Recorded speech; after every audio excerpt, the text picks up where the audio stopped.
often have you felt restricted to spiritual practices that often seem outdated and of little relevance in today's world? Are you discouraged to express your own creative talents and develop spiritual practices that are uniquely you? The Liturgical Rebels podcast is for people like you who want to reimagine and reconstruct their faith and spiritual practices. It's for those who want to reshape belief and journey closer to God's wholeness with peace, justice, and flourishing, not just for themselves, but for the earth and all its inhabitants.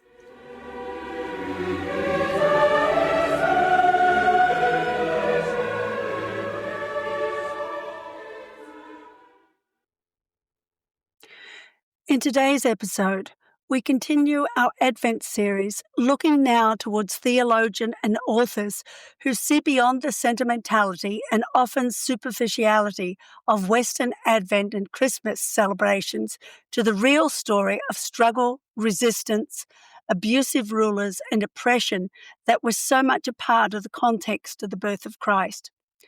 I will be in conversation with Kelley Nikondeha, author of The First Advent in Palestine.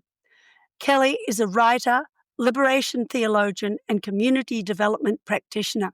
She is well known for highlighting Palestinian voices and rights in a world that has made them invisible.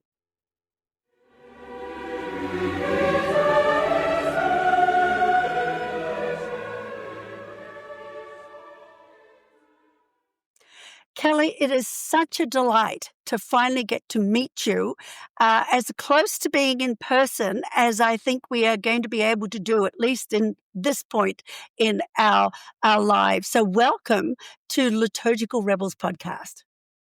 Well, thank you. I am so excited to continue the conversation that I think we started about a year ago around Advent. So Yes. Really excited to be with you. Exactly. Yes, I read The First Advent in Palestine as my Advent devotional last year. And I was so impressed that I have been recommending it to people all year as the book that they should use for Advent this year if they did not use it for Advent last year. And even if they did, Thank you. I think that it's a book that's worth reading more than once. And I know that even though I'll probably use another book as well, I am certainly going to be reading this again because it is so pertinent to the world in which we are in at the moment. Excuse me, before we get into the book though, I really want to learn a little bit more about your life and the work that you've done because I didn't really know anything about you when I came across your book. And to be honest, I'm not even quite sure how I came across it. I think probably one of my Facebook friends recommended it. So tell us a little bit about your life and your work and, just really how you got into liberation theology and the work that you're involved in. That is actually a bigger question than maybe you realize. I was born and raised in Southern California, so grew up in a coastal town. Grew up in a middle class family. Grew up in the Christian tradition. That was where I got my kind of rooted my faith journey and story. And I ended up going to seminary and getting a master's of divinity at Fuller Theological Seminary, not because I wanted to be a pastor. I just wanted to have access to the same tools that pastors had because I have always been a lifelong learner and wanted to be able to do my own research, my own work, because I have always loved the stories that we find in Scripture.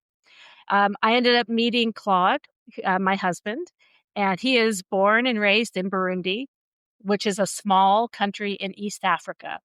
And he grew up on, the less than $1 a day. That was his lived experience and that kind of poverty. And so we come from opposite economic worlds, opposite cultures. I mean, really, the way in which we found each other and kind of came together has been a huge catalyst in kind of who I've become over all these Mm, years. So over those years, we have spent time between the US, between Burundi, and we do community development work. mhm, So I often say that my husband is a social entrepreneur. He's mm, always coming up with new ways to support the people in his country. It's one of the most underdeveloped nations in the world, according to the United Nations. And so, over the last 17 years, we have a bank that's credentialed through the Burundian mm. system to work with poor folks and help them move out of poverty. We have a porridge factory to deal with malnourishment. We have a few different kinds of schools. We have a radio station. We actually own and operate the most popular radio station in Burundi, Oh, and that is wonderful. actually part of how we do our economic work. Is we can make economic training for the young people free because we put it on the radio. Wow. Yeah. And combine that with all the other things that young folks want, music and sports and etc. But enough information about how they can get active in the economy and think differently to try and help break the chokehold of poverty in Burundi. So we're also working with the UN and doing reforestation for the national forest of Burundi. So I mean, it really sounds crazy, but that has been kind of our life. And so he is the practitioner at large. I'm the theologian. And so over these last 17 years, I pull from the biblical story and he pulls from the field work in Mm, Burundi. And so that has kind of created this unique texture in how we approach our work. So we do development work in Burundi, but with a theological underpinning. And yeah, so that kind of uh, that's mhm. not even talking about liberation theology. Yeah, no, that's fine. That's really fascinating, and I'm thinking, "Oh, we could talk for hours about this and about what you've been doing," because, I was involved. I worked with Mercy Ships for 12 years. I headed up the medical Right. work for Mercy Ships, and as part of that, worked in refugee camps on the Thai-Cambodian border and on the west coast of Africa too. And, was involved actually with doing some writing with Vinay Samuel on community development way back then. And, I mean, just kind of knowing how necessary this is, but that how we need new approaches too. I think, wow, we could talk for the rest of this interview Right. about that. But I really do want to get on to some things about not just your book, but Mhm. about your concerns for women, because I think, part of what comes through in the Mm. book, the first Advent in Palestine, partly because it is a story of women, um, Yeah. is your deep compassion and concern for women and for the women of the Bible. So Mm. tell us a bit about your writing, because I know this is not the only book you've written that Right. focuses on that and the passion that seems to be at the heart of it. Mm. Well, as I said, I grew up at a time and in a place where the word feminist was loaded with negative Uh-huh, connotations, me too. right? Leftover, feelings from the ERA movement, women seeking equal rights, bra burning, anti-family. There was these kinds of things crackling around the word feminist. And so my first connotations around it were completely negative. Um, and one of my friends, Sarah Bessie, ended up writing a book about women. And I remember when we talked about potential titles, and she said, "My favorite idea is to call this book Jesus Feminist." I was like, Mm. well, why would you do that? I mean, to me, it was such an oxymoron, right, to Uh-huh. put those things together. Even though I had started thinking differently about women and, in the church and in the world, I still had some calcification around that word and owning that. For myself. Mhm. But, I think over the years that has definitely shifted. Um, I think some of what I watched in Burundi, as we started doing development work, one of the things you learned is that the men had the power. They were the chiefs of the villages. They were the judges. They were the local police chiefs, etc. But if you really wanted to know what was happening in a village, you went to the women because Mhm. they had the pulse. And so it was this starting to watch the way that the women worked in these communities. And often they were taking care of their own family. They were also out in the fields. I mean, I remember one day we pulled up to our first community called Matera, and there was like this colorful ribbon up against this green, verdant landscape. And it was all of the women in a row. They were planting cabbage for for the whole community. So it was going to be a cash crop for all of them. But the color was all of their bright African block fabric because Mm. they had tied the babies around their Oh, yeah. backs Mhm. as they were wielding these big hoes and other implements to plant. And I was like, these women make the community go. And Yes. there was something for me that seeing it in that form was like this new lens for then looking back into my own country and my own world and saying, huh, there are ways in which women just make things happen. Mhm. And maybe I have been underestimating it. So it really did start to change how I watched women work, even back here in the States. And then it started to filter into my work in the text. So I'm an adopted person Mm. and two adopted children. So adoption bookends my Ah, experience yeah. of family. And so I wrote a book about, Mhm. theology and adoption and spent a lot of time with the mothers of Moses, both his Mm. biological mother and his adoptive mother. And again, it was like really paying attention to the way these women worked Mhm. on behalf of their child. But it also cracked open that whole story because there's actually 12 women that are active in that Exodus narrative, which is like that primal story of liberation in the Hebrew Bible, right? There are 12 women, and these women are involved in defying Pharaoh, rescuing Moses, plundering Egypt.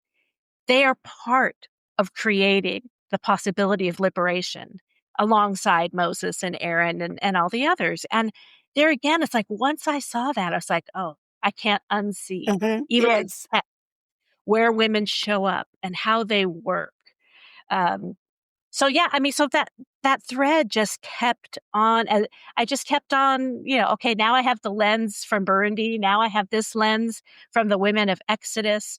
And then my own experience, um, because I grew up in the church, went to seminary, definitely had to deal with these academic conversations around women and the church. But I think my own experience was when I was first invited to sit in a search team for my local church.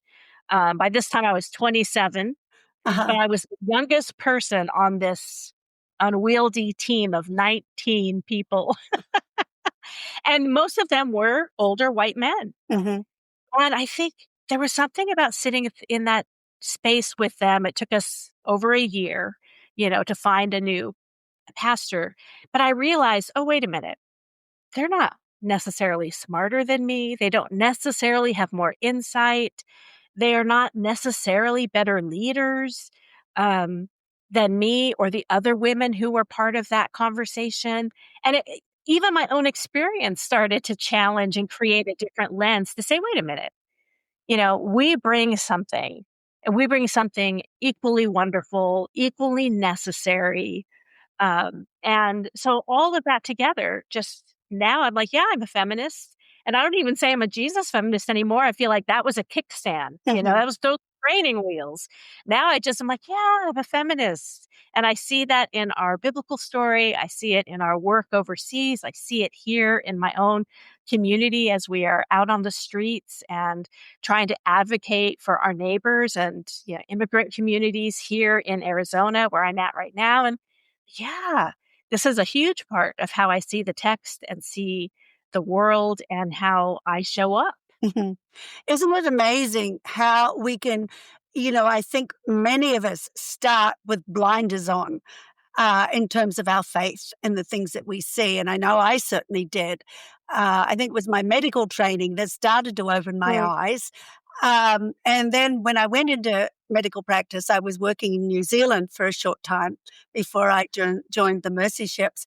And I was, I think, the first woman GP in the town that I was in, a general practitioner. And Wow. the women just flocked because they were so desperate for a woman. But, so, and within the medical circle, the men accepted me. But then I'd Mm. go to church. Oh, yes.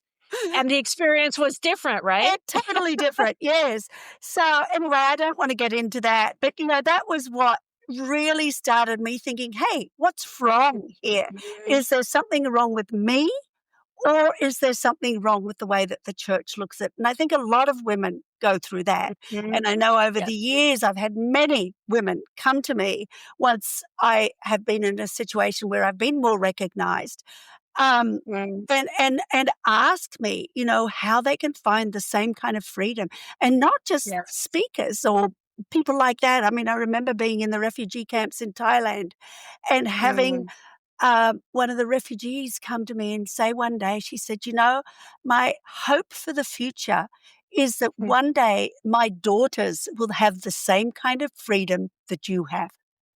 Ah. I will never forget that, Mm. and that feeling of this is a cry from the heart of God, that feeling, Yes. that God wants women to have the same kind of freedom. Yes. And part of that, of course, is just recognizing their stories. And that's, of course, part of what you've been doing is recognizing the stories of women in the culture here and, of course, in the Mhm. biblical story. And that's part of what I love. And I think there's a dissonance too. I mean, I grew up always being able to be active in my church and in moments of leadership. And I feel like I was affirmed in the church in terms of practice.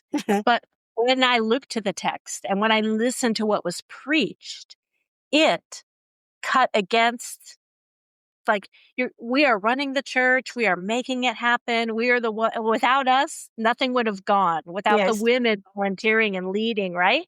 And yet then the stories from the pulpit seemed to push back against that. And I think that dissonance is also part of what I think a lot of women feel is even if I'm doing and I'm invited to be part of, there is still a narrative, there is still something that undercuts that. And it is hard to live with that kind of dissonance in the church. Yes. Well, Mm. and I think you see that as you Mm. look at the Advent story. And I think this is part of what I so enjoyed about your book, because you strip away the sentimentality and the superficialness of the way we've interpreted the Advent story. And you share a story that is Mhm. rooted in the harsh realities of human suffering that was so much a part of Palestine then and so much a part of Palestine now as well. It's interesting because last year Mhm. I put up a meme on Facebook. I every now and then do this and kind of think, Oh, what on no. earth have I done? And it said, I don't know why we call Mary meek and mild. I think she was a rebel. Uh, and it did go, not hugely Yes. viral, but it did, get a few thousand kind of hits and such. So, it was Yes. interesting watching the response to that. But I do see her as Mhm. as a rebellious, rebellious Yes. against the society, not rebellious in terms of wanting to, be naughty or anything like that type of No. thing. No. I Yeah. mean, I see her, if you understand the region she came from, the Galilee was known Mhm. for being a very troubled neighborhood. There was always something happening in Galilee. There was always a protest, there was always a skirmish, there was always a funeral, there was always an out I mean, it was what we would call a restive region. There was always, bad stuff happening in the Galilee, and this is where she grew up, and so I Mhm. think about young women like Ahed Tamimi, who some of us know from, Palestine, grew up in that kind of terrain. More recently, I think a lot of us have come to be more familiar with Greta Thunberg Mhm. and her advocacy and her willingness to speak out on behalf of the Palestinian people in Gaza. But these young women, the fierceness that they have for the sake of their neighbors, for the sake of justice, for wanting to see something better in their world, I look at them and I say, yeah, that is the young Mary. Yes. And you're right, it's not rebellious. I mean, it's a rebellion against that system, against Yes. Rome, but it is not a rebel against goodness and Yeah. justice. It's actually because of that, that these women have this fire, this energy, this edge that, I see in young Mary, but also of the hardship. You know, Mhm. that region also suffered a lot of, abuse. You know, if you do any deep research in the region, you'll know that when the Romans came through to punish the Galilee region, that included punishing women in a particular way. So men Mhm. could be killed, children could be taken away as slaves, and women were raped. Oh, yeah. Mhm. And so, and the amount of, I mean, from the, at least from what we see in the archaeological evidence, etc., Mary would have known some of these women. Mhm. Mary might have walked down and passed by something happening and had to hurry past, to not, you know, interfere.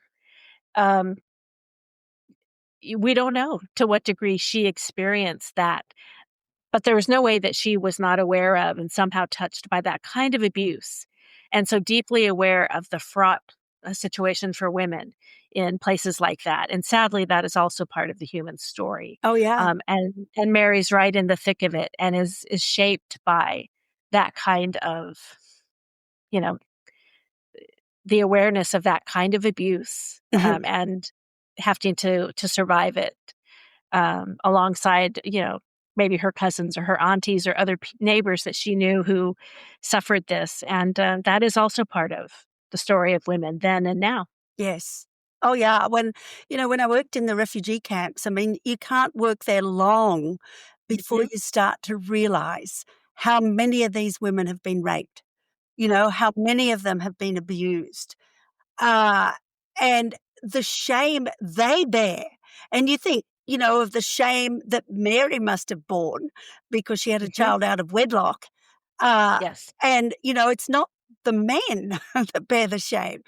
Mm-mm. And that I think, I mean, I think that's part of the reason that Jesus was so sensitive to women too, is Yeah. because of what he'd seen in his mother and his aunts, as you said, and maybe in his sisters too. We don't know, we Yeah. don't know at all about them, and Mm-mm. so yeah, it's a very different look at the story, but Mhm. it's a way of looking at it that we've got to grapple with. We don't need the sentimentality that tells us this Mm-mm. is kind of an airy fairy story and all will be well type Yeah. of thing, and all well was well. Yeah.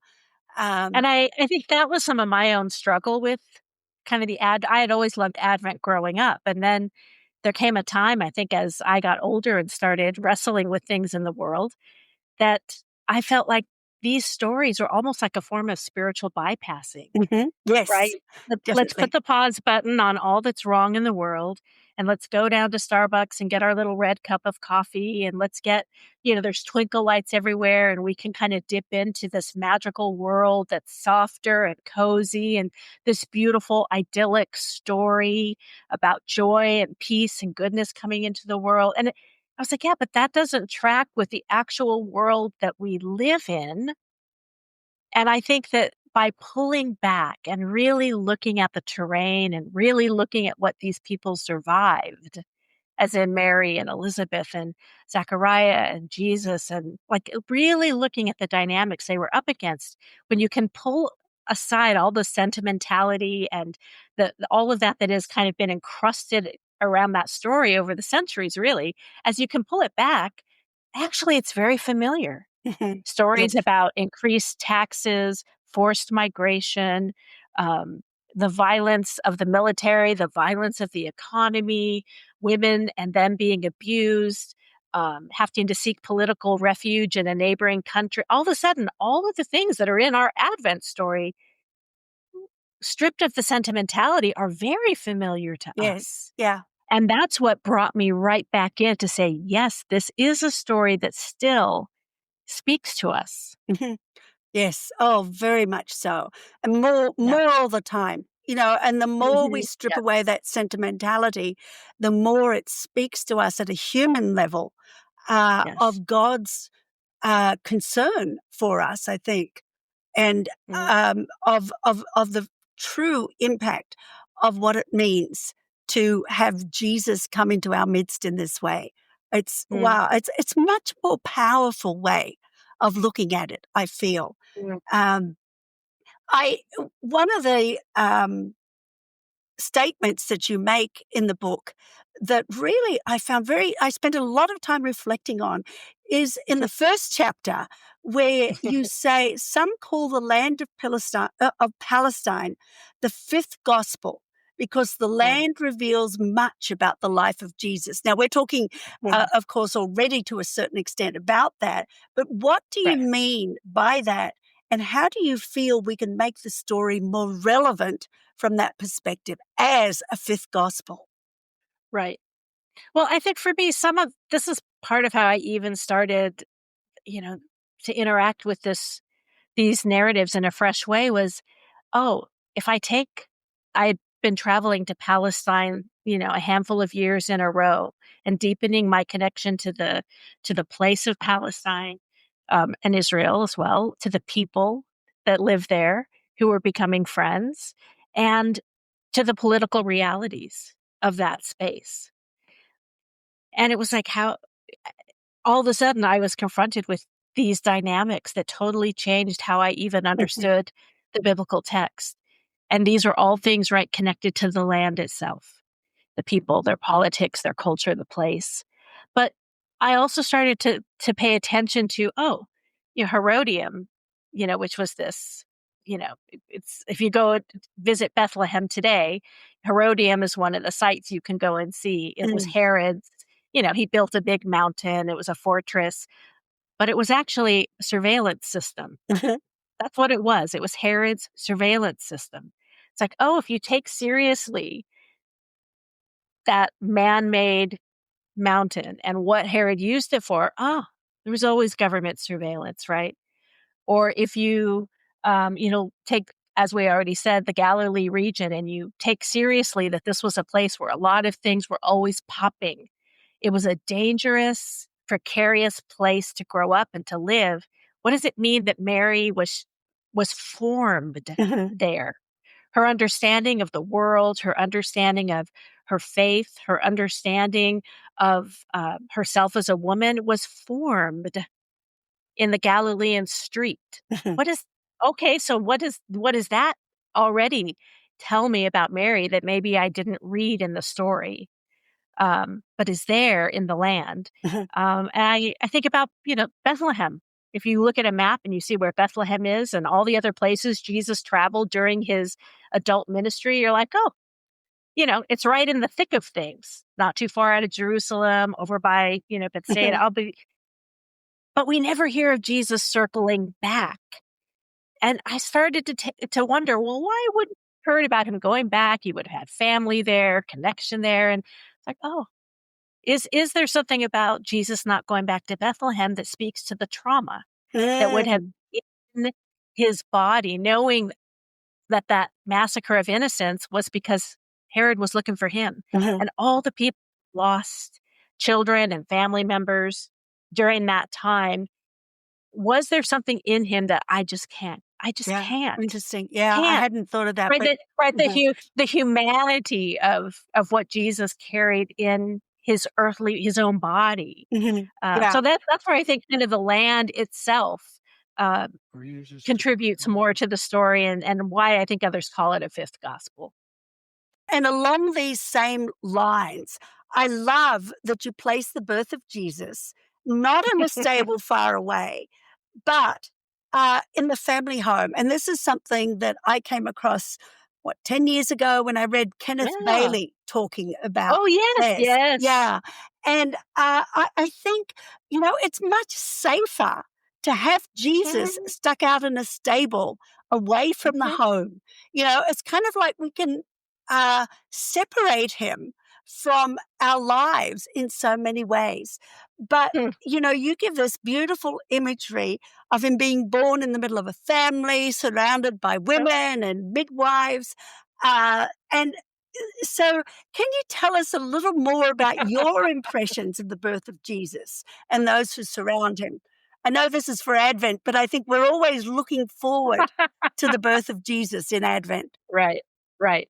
Well, and of course, when these stories were written, they weren't written for Advent, right? They were just stories Yes. about the life and the times of Jesus and the people around him and his ministry. And so they're actually for any time of the year, even though we put them at a certain time on our calendar. But Mhm, no, I imagine, the backstory, right, is that Caesar has said there's going to be a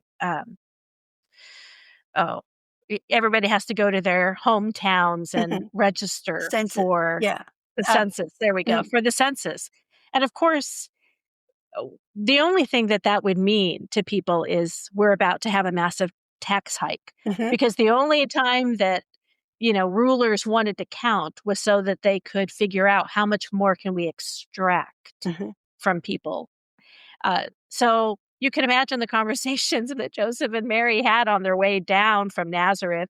If we imagine, the logic of the text that they travel down to Bethlehem and all these, the recognition that life is hard, but it's about to get harder. And we're bringing, our child into this world. But they arrive into Bethlehem, and of course, we're told that there was nobody to welcome them. I think scholars and certainly my friends who live in Bethlehem have said there's no way that that would have been true. Oh, There's no, just not at no all. way. We are too hospitable. There's no way we would have let that happen. Not now, not then. Kenneth Bailey and others, I think, have done a wonderful job with some of the scholarship on that front. But so I imagine it wasn't that there wasn't room for them. It's that the kind of accommodation. So maybe they wouldn't have had a bed or a private room, but they would have been in the family compound, Mhm, which this is very familiar to me because in Burundi, everybody has once you have enough money to build a home, you build a little fence around and then you build your house inside. And sometimes you build little apartments around the edges and family members come in and out and you have workers that live with you. Like it's a compound and it's all your family and other people connected to you that live in kind of a communal setting. And so while they didn't have a private room, they certainly were welcomed into the family compound. They yes. had a space where they were safe and they were welcomed and they were not alone in the midst of all this. I mean, in a sense, hospitality becomes this beautifully subversive tool in the story, right? That there's a lot of things that Caesar can do. We're still going to welcome each other. We're still going to have meals together. We're still going to welcome babies when they come into the world together. Like Caesar doesn't get all of that, Mhm. you know? Well, and then And so I imagine, yeah. the subversiveness of then welcoming the shepherds and then finally Mm-hmm. the wise men, into the despised and the Gentiles. And it's like, wow, Mm-hmm. yeah, if we invite them to a stable, it doesn't mean much. But if we No, invite them into our home, wow. yeah. Yeah. With our family, like Yes. that, right? So, yeah, so I imagine it was a normal night, they're all together, you're getting dinner ready, the women are in the kitchen, you think of that beautiful Middle Eastern cuisine, all the different kinds of foods that were cooking on the fire and women cutting up, or breaking up cucumbers and olives and, all the different herbs they were tearing into to make salads and food to bring to the table. And then Mary's water breaks. Yeah. And all of a sudden, all the women, all these women who were cooking dinner, because of course that's what it would have been, Mhm. go out, wash your hands, because you are now the midwives, and we are now all around Mary and this new little child that's going to be coming into the world. Joseph wasn't alone. He had all of his brothers and his cousins around. This baby was born into the thick of, I think, a beautiful, raucous family Oh, yeah. Yeah. um, that would have received him with such joy. And, yes, times were hard in the region, but that little baby would have been brought into a place with love and noise and joy. And I wish more of us staged our Christmas creche, our nativity scenes that way. Matter of fact, I heard of a few churches I've heard since the book came out initially. There have been a few churches that have like reached out and said, we have totally changed our creche, and now it's like, the Holy Family surrounded by all these women Wonderful. because we want to show that Jesus was born into community and family and not alone. Oh, lovely. Uh-huh. That's Yeah. lovely. Well, I've said sometimes that I really think that we should put Mary and Joseph and Jesus in the center of our dining room table rather than kind of somewhere out there on the, on the Mhm. margins, as it were. I'm half Yes. Greek, so I Oh. really understand, the hospitality of what it's Mhm. like. Yeah. I mean, heck, Yeah. everybody's welcome.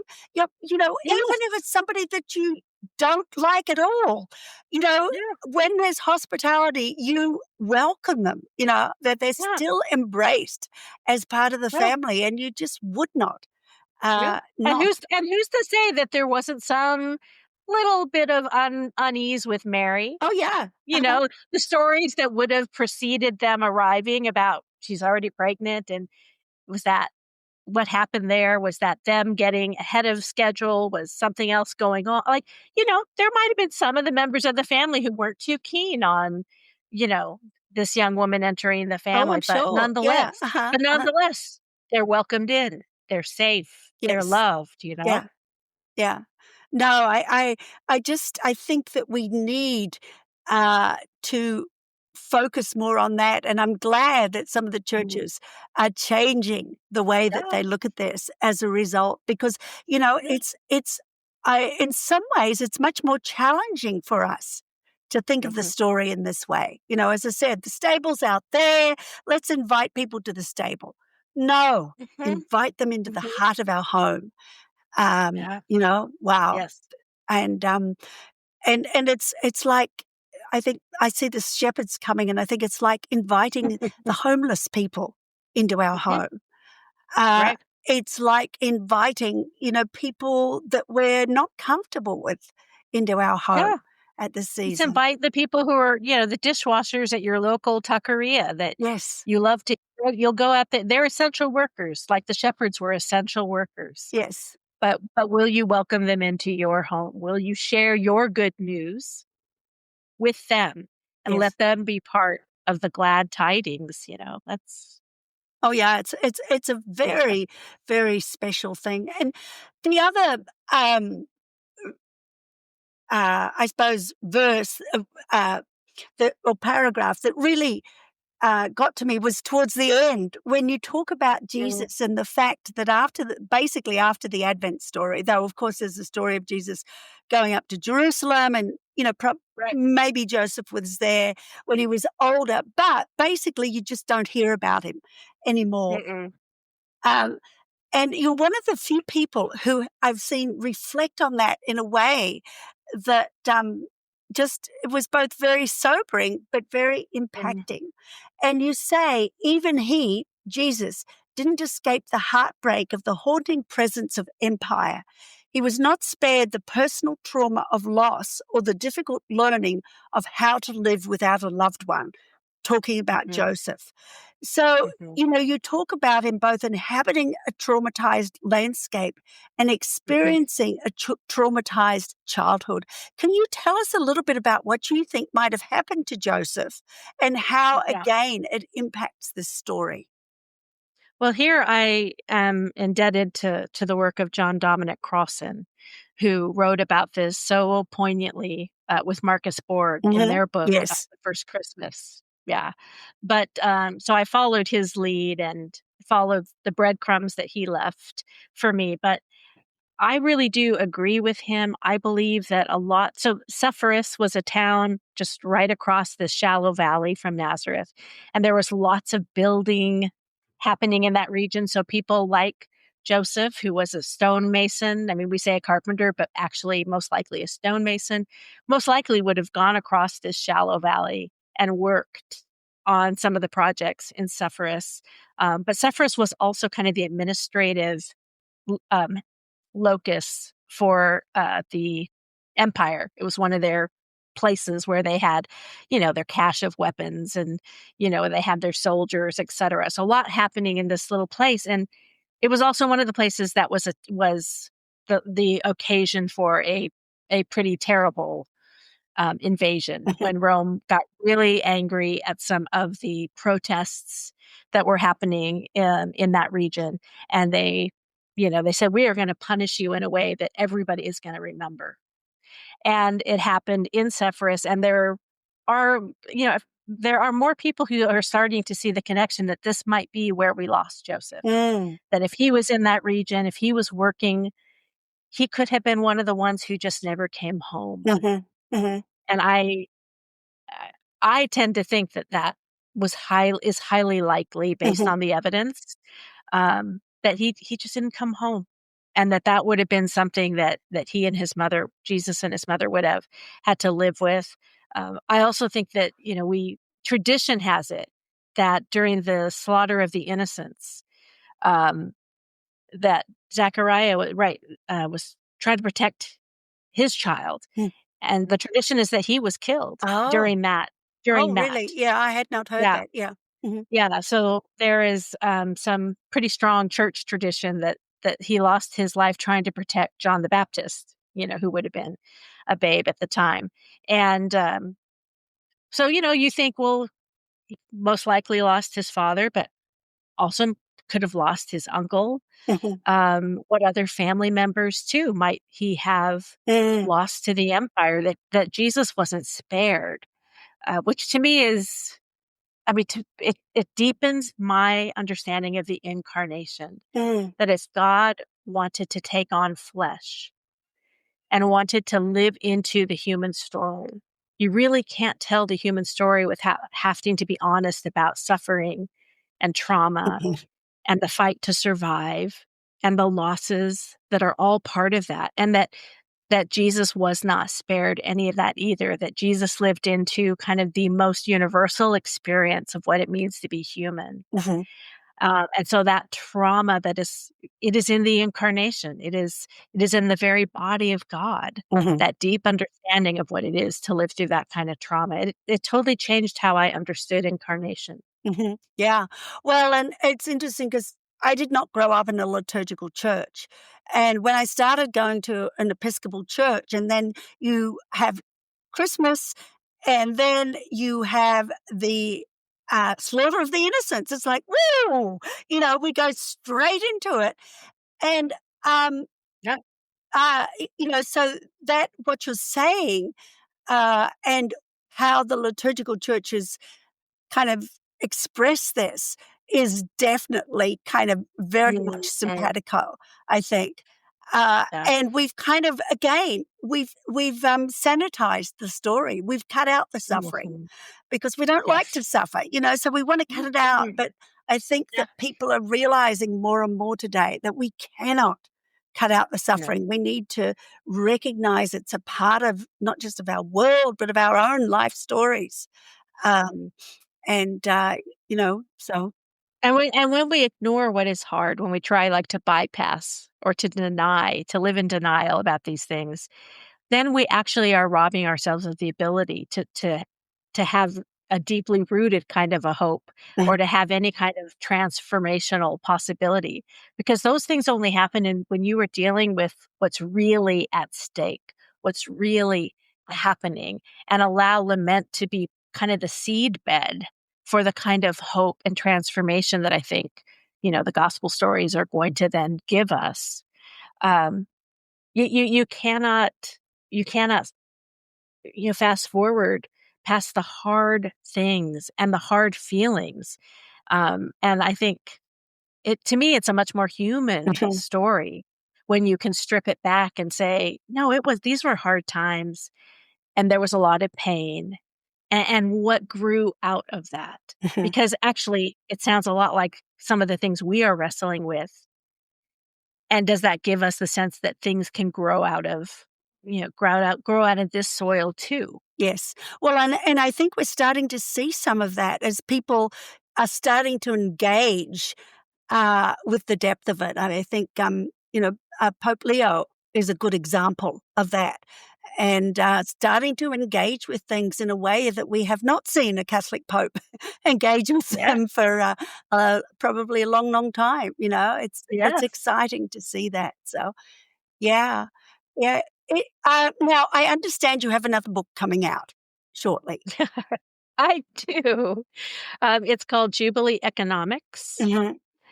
And it is basically the story of the last 17 years of my husband and I as the theologian and the practitioner, really wrestling with Jubilee, which Mm. was an economic set of policies that we Hmm. see, in the Old Testament, right? In Leviticus and Deuteronomy, Isaiah talks about it in these beautiful operatic, poetic verses in his book. And Jesus pulls that thread all the way into Luke 4. His inaugural Hmm. sermon, according to Luke, is he says there's some good news. And he uses the language of Jubilee, Hmm. which is about debt forgiveness. Yes. Forgive actual debts. And here again is something that I think is endemic to what it is to be human, which is the struggle with debt. Hmm. And says we're going to talk about the real things, right? He's going to teach us to pray about the things people were most concerned about, which was, do we have enough bread for today? And what are we going to do with all the debt that we're carrying? Hmm. Um, and we're gonna pray about that. I'm going to teach you how. And so my husband and I, for the last 17 years, have taken both the text of the Bible seriously when it talks about Jubilee practices regarding loans and land and labor and setting people free.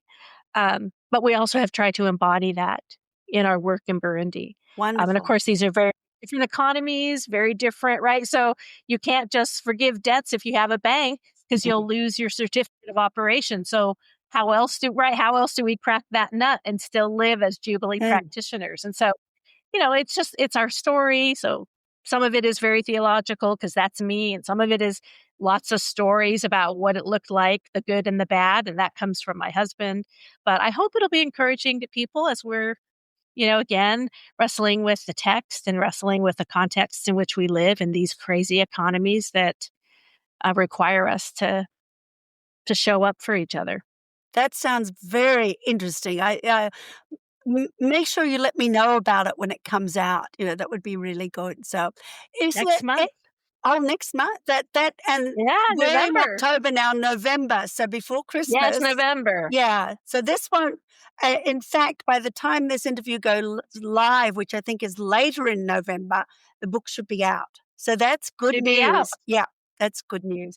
Is there anything else you'd like to share with our listeners before we end here? I think you and I have covered a good amount of territory, and I just think it's so important to remember that the Advent story is actually a very hard hitting, Hmm. almost at certain points hard to bear story, um, and yet there is something so wonderful when people tell you the truth, even when it's a truth that is hard to hear and bear witness to. Um, but we have had to bear witness to a lot of really hard things in the last, I'd say, year in particular. But I th- I think we have the eyes to see, Hmm. Yes. and to recognize that there is wisdom for us when we look at these texts and this context truly. Um, it's not a fast way to get to hope. I don't rush to hope because the text doesn't rush to hope. Hmm. But I think we are tilling the soil, and that is good and necessary work for the rest of the message of the gospel that we live into, hopefully, the rest of the year. But we take our time tilling the soil and dealing with lament and what is hard, um, trusting that the Spirit will be at work. He Amen. was then, and the Spirit was then, and I believe the Spirit is now. Amen. Amen. Wonderful. Thank you so much, Kelly. I've really enjoyed this, and I think it's a really good start to the Advent season and the real meaning of waiting for the birth of Jesus and the realities that Jesus brings us to as we watch him being born again and afresh, because people need to hear this real story of who Jesus is and the kind of what Jesus brings us to. So I hope we can get a few more people to push away that sentimentality and grab hold of the hard realities. So thank you. Me too. You're welcome. Amen. Amen.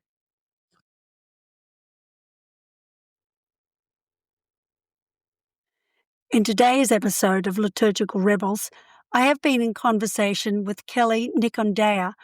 We explored the intersections of liberation theology, the role of women in faith, and the realities of the Advent season, in contrast to the superficial way it is portrayed in Western cultures. We mainly talked about her book, The First Advent in Palestine, and discussed the importance of understanding the historical and cultural context of biblical narratives, particularly focusing on the figure of Mary and the significance of community and hospitality in the birth of Jesus. The conversation emphasized the need to confront trauma and suffering in order to cultivate genuine hope and transformation in our lives and communities. We also talked about her newly published book, Jubilee Economics. In the next episode, I will be in conversation with Terry Wildman, First Nations American of Ojibwe and Yaqui ancestors. He is the lead translator, general editor, and project manager of the First Nations version of the Bible. He has also written a children's book, Birth of the Chosen One, using this translation and illustrations by other First Nations people. He serves as the Director of Spiritual Growth and Leadership Development for Native InterVarsity. He is also the founder of Rain Ministries and has previously served as a pastor and worship leader. He and his wife, Darlene, live in Arizona. I am Christine Sine, an avid gardener, liturgist, environmentalist, seeker after justice, and speaker on spiritual practices. I'm the author of Celtic Advent, Following an Unfamiliar Path, and The Gift of Wonder, as well as 10 other books. I also write regularly on Substack at Walking in Wonder with Christine Sine. If you enjoyed this episode, don't forget to hit like and subscribe to the podcast. Please also share it with your friends or join me on Substack, Instagram, or Facebook.